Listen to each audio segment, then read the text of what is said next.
আল্লাহ আল্লাহ আল্লাহ আল্লাহ আল্লাহ আল্লাহ আল্লাহ আল্লাহ আল্লাহ আল্লাহ আল্লাহ আল্লাহ সুবহানাল্লাহ। অষ্টম রমাদানে এসএটিভির পর্দায় যে আয়োজন চলছে তার তেলাওয়াত শুনবো। প্রথম প্রতিযোগী হিসাবে আসছেন সুদূর নোয়াখালী থেকে আগত গাজীপুর মাওনার আবু হুরায়রা মাদ্রাসার ছাত্র আতাউল্লাহ আফিফ। আসসালামু আলাইকুম ওয়া রাহমাতুল্লাহি ওয়া বারাকাতুহু। ওয়ালাইকুম আসসালাম ওয়া রাহমাতুল্লাহি ওয়া বারাকাতুহু। কেমন আছো তুমি? ভালো আছি আলহামদুলিল্লাহ, আপনি কেমন আছেন? মাশাআল্লাহ, আলহামদুলিল্লাহ, আমিও ভালো আছি। আশা করছি ঠিক এই মুহূর্তে সুপ্রিয় দর্শক শ্রোতা যারা যেখানে আছেন সবাই ভালো আছেন। সবার ভালো থাকার ভিতরেই আমাদের সুখ শান্তি। যারা খারাপ আছেন, অসুস্থ আছেন বা অন্যান্য সমস্যায় জড়িত আছেন, রমজানের ইফতারের আগের এই মুহূর্তটি খুবই মুবারক।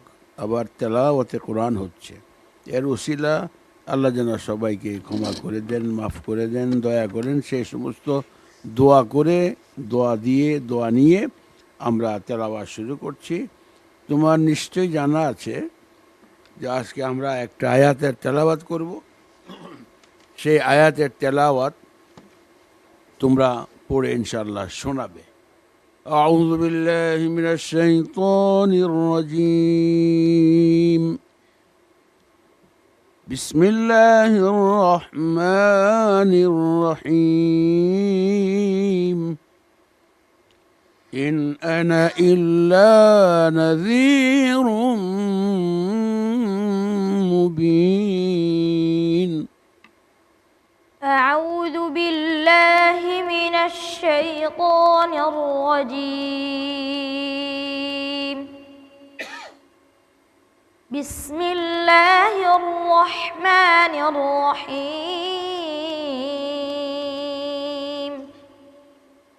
إن أنا إلا نذير مبين. قالوا لئن لم تنته يا نوح لتكونن من المرجومين. قال رب إن قومي كذبون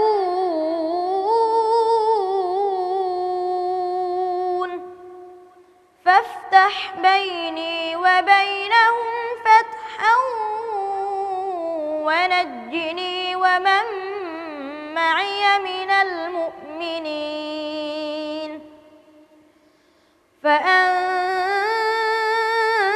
فأنجيناه ومن معه في الفلك المشحون. ثم أغرقنا بعد الباقين.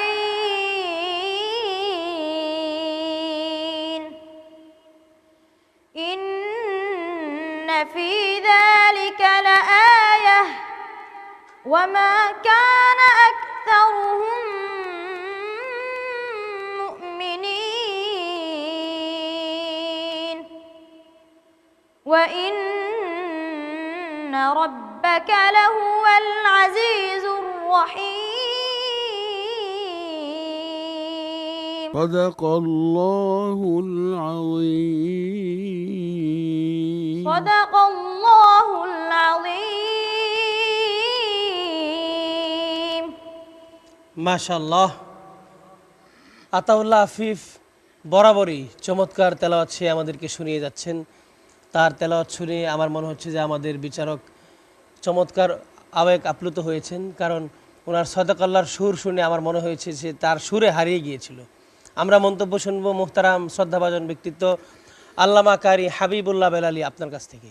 তেলাওয়াতে কোনো রকমের সন্দেহ নেই। দোয়া করি আল্লামা মৌলানা আতাউল্লাহ বুখারী রহমতুল্লাহি আলাইহির মতো তুমি সচ্চা ইসলামের খাদেম হও, আল্লাহ সেই তৌফিক তোমাকে দান করুন। আল্লাহুম্মা আমিন। এই পর্যায়ে মন্তব্য শুনবো শেখ নেসার আহমদ নাসিরি আপনার কাছ থেকে। আমরা যেটা চাই যে কোনো তাম্বে থাকবে না, কোনো লোকমা থাকবে না, কোন ভুল থাকবে না, এরকম তেলাওয়াত আমরা পেয়েছি। আলহামদুলিল্লাহ সুম্মা আলহামদুলিল্লাহ। আসলে বাছাই পর্বটা আপনি যে করেছেন সারা দেশব্যাপী, এটি তার প্রমাণ যে প্রতিযোগীরা বিনা লোকমায় পড়ছে আলহামদুলিল্লাহ, এবং সুন্দর তেলাওয়াত করছে, এবং প্রতিযোগীরা সবগুলো প্রতিযোগী ছোট। এটা আপনার ক্রেডিট, আপনি এটি করতে পেরেছেন, কারণ আপনি নিজে একজন হাফেজ, একজন আলেম আলহামদুলিল্লাহ, এবং উপস্থাপনা করছেন অলরাউন্ডার যাকে বলে আলহামদুলিল্লাহ। একটা জিনিস প্রতিযোগিতা পরিচালনা করা, আবার এটাকে উপস্থাপন করা, বাছাই করা, আবার তার কি সমস্যা হচ্ছে এগুলো ধরা, এটি কোনো সাধারণ কোনো বিষয় না। তো আল্লাহ তাআলা আপনাকে সব গুণে গুণান্বিত করেছেন, এজন্য আমি আপনাকে ধন্যবাদ দেই যে এত সুন্দর একটা প্রতিযোগিতা আমাদের বাংলাদেশের হাফেজদেরকে আপনি উপহার দিচ্ছেন। আল্লাহ রাব্বুল আলামিন যেন প্রতিযোগীর সাথে সাথে আপনাকেও কবুল করেন। আল্লাহুম্মা আমিন, আল্লাহুম্মা আমিন। অনেক ধন্যবাদ আপনাকে চমৎকার মন্তব্যের জন্য। এই পর্যায়ে আমরা মন্তব্য শুনবো শ্রদ্ধেয় মুহতারাম ইলিয়াস লাহুরি আপনার কাছ থেকে। খুব চমৎকার করে তেলাওয়াত করেছে, তবে তাকে দেখে মনে হচ্ছে সে শারীরিকভাবে কিছুটা অসুস্থ কিংবা দুর্বল, ঠিক কিনা? ঠিক? অসুস্থ তুমি বাবা? রমজানে ধরেছে? জি। একটু অসুস্থ। আল্লাহ আল্লাহ আল্লাহ শাফাকাল্লাহ, আল্লাহ তাআলা তোমাকে শিফা দান করেন। তবে তোমার তেলাওয়াতের মধ্যে কিছু মুলাহাজাত রয়েছে, সেটা হচ্ছে মাদগুলো এবং গুন্নার পরিমাণগুলো আরেকটু স্মুথ করতে হবে, সুন্দর করতে হবে। বাকি সুর এবং পড়ার ধারাবাহিকতা একই ছিল আলহামদুলিল্লাহ। বারাকাল্লাহু ফিক। অনেক ধন্যবাদ আপনাকে চমৎকার পরামর্শের জন্য। তোমাকে আল্লাহ রাব্বুল আলামিন কবুল করুক। তুমি অসুস্থ হয়েও চমৎকার তেলাওয়াত আমাদের দর্শক শ্রোতাদের উপহার দিয়েছো। আল্লাহ তাআলা তোমাকে শেফায়ে আমেলা কামেলা নসিব করুন। প্রিয় দর্শক শ্রোতা, এই পর্বের রেজাল্ট আমাদের হাতে এসে পৌঁছেছে। আপনারা অধীর আগ্রহে বসে আছেন এই পর্বে কারা পরবর্তী পর্বে যাবেন এবং এই পর্ব থেকে কোন বন্ধু বিদায় নেবেন। এই পর্বে আমার ডানে 3 জন প্রতিযোগী রয়েছে এবং আমার বামে 3 জন প্রতিযোগী রয়েছে। আমি যথাক্রমে নামগুলো বলছি এবং কাকে আমাদের বিচারকগণ কত নাম্বার দিয়েছেন সেটিও বলে দিচ্ছি। আমার প্রথমেই আমার ডানে রয়েছেন আতাউল্লাহ আমিন, তাকে আমাদের সম্মানিত বিচারকগণ দিয়েছেন 90। তারপরে রয়েছেন ইব্রাহিম শেখ, তাকে আমাদের বিচারকগণ দিয়েছেন 80 নাম্বার। তারপরে রয়েছেন আমিনুল ইসলাম, তাকে আমাদের বিচারকগণ দিয়েছেন 65.1। আমার বাম পাশে রয়েছে 3 জন প্রতিযোগী। প্রথমে রয়েছেন মোয়াজ বিন মুরাদ, তাকে আমাদের বিচারকগণ দিয়েছেন 80 নাম্বার। তারপরে রয়েছেন গোলাম রাব্বি, তাকেও আমাদের বিচারকগণ দিয়েছেন 90 নাম্বার। লাস্ট আমাদের যে বাম পাশে রয়েছেন ছোট্ট বন্ধু জুনায়েদ রহমান, তাকে আমাদের বিচারকগণ দিয়েছেন 65.2 অর্থাৎ 65.2। আমরা দেখতে পাচ্ছি যে আমাদের এই পর্বে 2 জন বন্ধু ফার্স্ট হয়েছে, চ্যাম্পিয়ন হয়েছে। সে হচ্ছেন আতাউল্লাহ আমিন, আমার ডান পাশের বন্ধু, এবং আমার বাম পাশে রয়েছেন গোলাম রাব্বি মাঝখানে। তারা 2 জন এই পর্বে ফার্স্ট হয়েছে, একই নাম্বার পেয়েছে। আর আমাদের একজন বন্ধুকে এই পর্ব থেকে আমাদের হারাতে হবে। আমাদের একজন বন্ধুকে আমিনুল ইসলামকে বিচারকগণ দিয়েছেন 65.1। এই বন্ধুটিকে আমাদের এই মঞ্চ থেকে হারাতে হবে। তার জন্য আমাদের সমবেদনা এবং দোয়া থাকবে। আল্লাহ রাব্বুল আলামিন তাকে কোরআনের জন্য কবুল করুক। আল্লাহ রাব্বুল আলামিন তাকে অন্য মঞ্চে এবং আগামীতে সে আরও ভালো প্রস্তুতি নিয়ে ইনশাল্লাহ সামনে আসবেন, সে আশায় তার জন্য ব্যক্ত করছি। তার জন্য রয়েছে wafilapp.com এর পক্ষ থেকে চমৎকার কিছু গিফট হ্যাম্পার। আল্লাহ আল্লাহ আল্লাহ আল্লাহ আল্লাহ আল্লাহ আল্লাহ। প্রিয় দর্শক শ্রোতা, এতক্ষণ দেখছিলেন এবং উপভোগ করছিলেন এসএ টিভির পর্দায় ইসলামী ব্যাংক বাংলাদেশ লিমিটেড পবিত্র কোরআনের সুর, পাওয়ার্ড বাই মা এন্টারপ্রাইজ এবং জিওফোন।